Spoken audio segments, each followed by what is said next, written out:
ma ogtahay beenta ugu weyn marka waxbarashada la joogo inay tahay waxbarashadu waxay taalaa jaamacadaha iyo dugsiyada. Aan kugu celiyo beenta ugu weyn marka waxbarashada la joogo waa waxbarashadu waxay taalaa dugsiyada iyo jaamacadaha.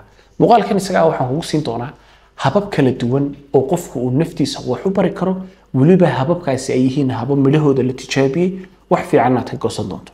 Waa kow waxbarashada caadiga ah ka ah oo waxbarashada inuu qofku dugsi tago ama jaamacad tago ama goob waxbarasho tago taacid waliba way taqaanaa dul istaagi maayo. hab labaad waa wax loo bartaa isaguna jira waa waxbarashada akhriska inuu qofku naftiisa wax baro waxa kamid ah inuu akhristo hadii aad kutubta iyo buugaagta loogu tala galay aad kaligeed xoogay awood aad tartood akhrido iyaga laftoodu macallimiin waxba kama duwana. akhrisku waa hab kamid ah hababka waxbarashada si aan dadku intooda badan aanay dhaadsanayn.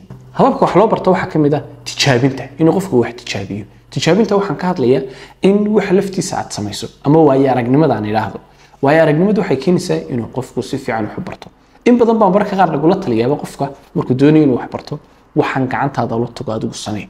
hadii reemiya oo Sacuudiga tagay ama Carabta tagay ayaa si rafud luqadda Carabiga u baranaya in ka fiican waliba kana dhaqso badan mid in badan masaajidada iyo dugsiyada Carabiga lagu barto in badan dhex fadhiyo saas la mid ah Englishka la mid ah iyo luqad kasta.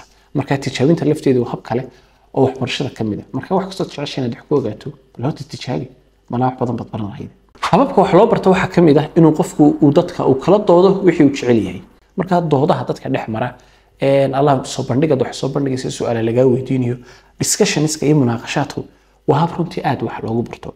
tusaale fiican haddaan ku sii haddaan maanta wax akhriyo ama baan koors barto kadibna ardayda dhexdooda dood dhex gali iyo tartano iyo arrimaha qaar in macallinku yiraahdo bal arrinta ka soo filciliye waxay keensanaysaa in intaas oo buug oo ardaygu akhriyo lahaa in doodta kaliya ama munaaqashada dhexda ardayda dhex martay inay wax badan ku baran karaan. doodda markaan la eego ma dood qalalan iyo inuu qofku bahabahay af maran ku hadlo ee waxaan ka hadlay waxaan hadda dhiganaysid inaad doodad ku celceliso. ugu dambeyn waxa jira wax loo yaqaano waxbarashada cilmi dhigoodka ah waa aqoon iskeedeedu noo taagan.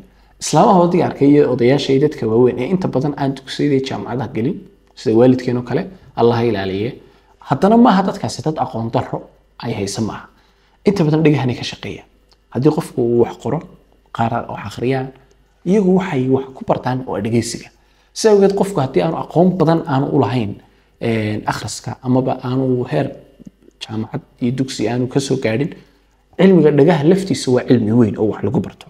sababteed inta badan waxaan arki karnaa tusaalaha ugu fiican waa waalidka arrimaha diinta oo kale markay ku tacalluqdo culimada ay dhageysanayaan hadhow mas'ala ka maqnaydba inuu waalidka ku sheego ayaa suurtagal. marka isaga laftiisa waa cilmi dhigoodka. haddaba aan ku soo koob habka waxbarashada ugu fiican ee qofku sameyn kara waa kow inaad dugsi gasho ama goob waxbarasho. laba inaad wax akhrido. saddex wixii aad baratay inaad dooda geliso. afar inaad ku dadaasho in dhageysigaagu wanaagsanaado inta qofku dhageysanayo wax dambi iyo xaraan ah oo aan waxba aanu ka faa'iideyn inuu ku dadaalo inuu dhageysto wixii aqoon iyo maskaxdiisa korinay. inta haddii aad samayso waxa hubaala inaad aqoonyahan dhameystiran noqonaysid mustaqbalka dhow insha Allah ta'ala.